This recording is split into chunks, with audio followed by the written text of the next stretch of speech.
In this simulation, thick, dark smoke billows rapidly down a modern office corridor, halting abruptly at an invisible barrier right before an open stairwell door.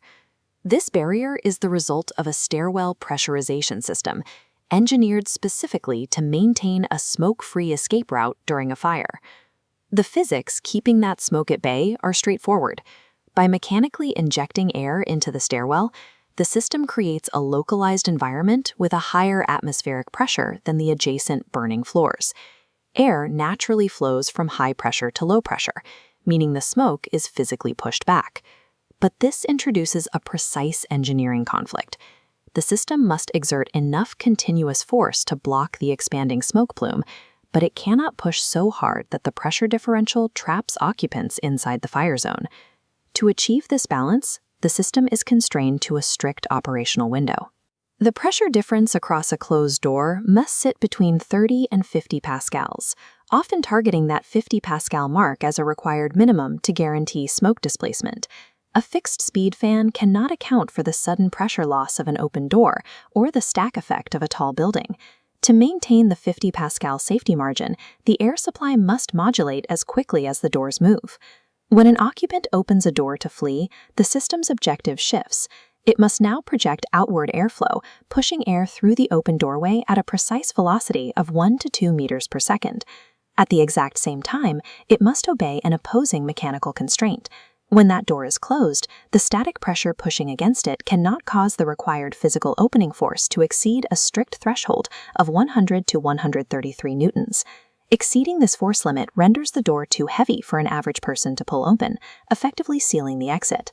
Because the margin for error is zero, these opposing constraints are validated using strict commissioning protocols.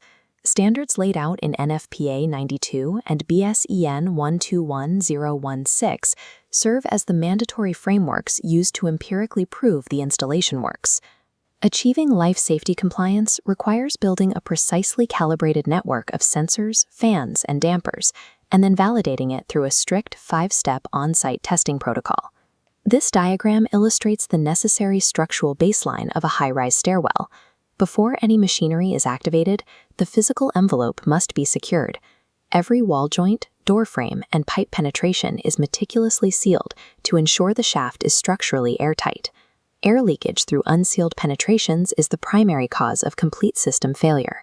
If the shaft bleeds air through the drywall, it becomes mathematically impossible to build the required pressure. Once the structurous seal is verified, we introduce the first active mechanical component, the supply air fan, specifically rated to withstand fire conditions. The fan's exact role is to deliver the required volume of air, measured in cubic feet per minute or liters per second, pushing directly against the building's maximum calculated static pressure. This leads to step 1 of the on-site testing protocol, fan startup and direction. Technicians turn the unit on to verify baseline mechanical operation and confirm the motor is rotating the correct way. Securing the static structural seal and verifying the base capacity of the fan is a mandatory prerequisite. Dynamic airflow testing cannot yield accurate data until the physical container and the air source are proven viable. With the fan running and all egress doors shut, the stairwell enters a unique aerodynamic state. The fan injects its maximum air volume into a closed container, rapidly building internal static pressure. Looking at this animated overlay, we can see the physics at work. By multiplying that pressure, measured in pascals, across the total rectangular surface area of the door, we calculate the physical resistance on the handle, measured in newtons. This creates the danger of door lockout. If the force exceeds 133 newtons, the pressure difference mathematically welds the door shut against the frame, preventing human escape. To empirically check this upper limit, engineers execute step 2, the closed door pressure test. Technicians take differential pressure measurements at varied elevations, typically the top, middle, and bottom of the shaft, ensuring the distribution of air is uniform across the entire vertical column. The strict acceptance criteria for this test require the shaft to maintain the 50 pascal minimum for smoke displacement without ever exceeding the specific pressure thresholds that compromise evacuation. Rigorously managing this upper limit is the only way to guarantee that occupants aren't locked inside a burning building by the machinery installed to save them. The static environment is broken the moment an occupant opens a door to the fire floor. As seen here, opening the door alters the fluid dynamics of the space, with the internal static pressure instantly converting into outward velocity. The aerodynamic objective changes. The outward-facing vectors must push air fast enough to block smoke from breaching the doorway, holding a stable boundary line against the fire's thermal draft. This requires validating the system's lower limit, executed in Step 3, the open door velocity test. Technicians open the main discharge door along with specific fire floor doors.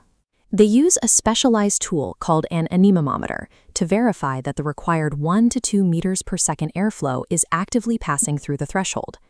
Generating static pressure inside a sealed box is functionally useless if the system cannot instantly pivot to projecting high-velocity airflow the moment that egress barrier is broken. A real evacuation involves hundreds of people. Multiple doors across multiple floors will open and close unpredictably, creating continuous fluctuations in internal pressure. Managing this chaos relies on two automated components: variable frequency drives, or VFDs, and pressure relief dampers. Together, they manage the airflow requirements of the shaft. On the right side of this split screen, we see the VFD tracking these pressure drops. When a door opens, the VFD instantly dials up the fan's RPM to supply the necessary outward velocity. Conversely, when those doors suddenly slam shut, the pressure relief dampers act as a failsafe. They instantly vent excess air out of the shaft to prevent pressure spikes. Step 4 of the protocol verifies this response. Engineers confirm that the pressure sensors and dampers are communicating with the VFD in real time without latency. All individual component tests culminate in the final holistic check. Step 5, the fire scenario simulation. Technicians trigger the building's fire alarm system, observing the automatic activation of the entire network. They strictly track the exact time it takes for the shaft to achieve full, stable pressurization from a resting state. This control loop ensures the fan's output matches the immediate physical state of the stairwell, allowing the system to compensate for human movement. Once the physical testing concludes, the validation process moves to documentation. Raw site measurements are compiled and compared against the initial design requirements. DIS Compliance Matrix tracks the 4 critical metrics required for the final test report: fan RPM, the pressure difference measured in pascals, the air velocity in meters per second, and the physical door opening force in newtons. If the system fails, the data dictates the fix. A low pressure reading prompts technicians to look for containment loss, identifying shaft sealing failure or unsealed ductwork gaps as the primary causes. A high pressure reading indicates a failure in the relief system, pointing engineers toward a lag in the VFD response or physically jammed relief vents. If the pressure is stable but low airflow is detected when the doors are open, the diagnosis points to air restriction, meaning severely clogged filters or a fan motor wired to rotate backward. By following the data points from the 5-step protocol, technicians can isolate the exact mechanical or structural point of failure. However, mechanical parts degrade over time, and a system tested successfully on day 1 will eventually lose its calibration. To combat this, building codes enforce a short-term compliance mandate. The fan must be manually test run every month to check for excessive vibration or abnormal noise in the motor. The long-term mandate requires executing the full performance test quarterly or annually. This includes re-inspecting the structural seals, re-verifying the VFDs, and recalibrating all pressure sensors. To maintain absolute precision, all testing instruments brought to the site must possess current calibration certificates, dated within 3 months of the test. A stairwell pressurization system functions effectively only through persistent adherence to these data standards and testing cycles, ensuring the